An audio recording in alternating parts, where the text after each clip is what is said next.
The Raptors taking on the Celtics and Kyrie Irving. He let us know today that he called LeBron James. He called GM. After that disappointing loss against the Magic, when he was criticizing his teammates and their lack of experience, he says that he told LeBron that he was sorry because he didn't understand what he was going through as a veteran leader. Now with Kyrie trying to lead his own team, he can see the frustrations there. And this is just hilarious. When you're young, you think you know everything, but now he's starting to appreciate everything that GM, everything that LeBron did in Cleveland. Tonight, Kyrie actually gets a career high. He had 18 assists, and he also scored 27 points. Kawhi Leonard with 33. As he's being a bully inside, he gets the Raptors back into the game in the third quarter. Gordon Hayward bounces it off, and that's a poster over Serge Ibaka. Al Horford throwing it down. This is a great game.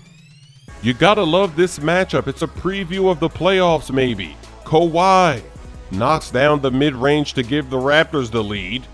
4 minutes to go. Kawhi in the clutch once again. Look at him fighting! And one through two defenders. He's too strong, too determined.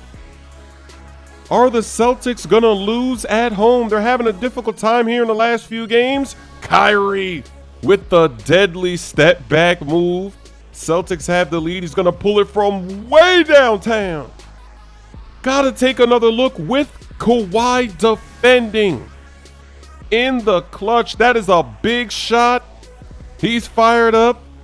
He's leading this young team to victory at home. In the clutch again. Now he's got Danny Green on him. Spin move. Gets inside. Passes it off. He's doing some stat padding. You know he knows he needs assist. The lob to Al Horford. And the Celtics take it in the clutch. That's Michael Jordan. That's an air ball. That's what I call Air Jordan. Here goes a splash. Oh, foot on the line. B-Roy in transition with the double clutch. They need a timeout. Clay, Killer Clay, gonna do it again. Splash!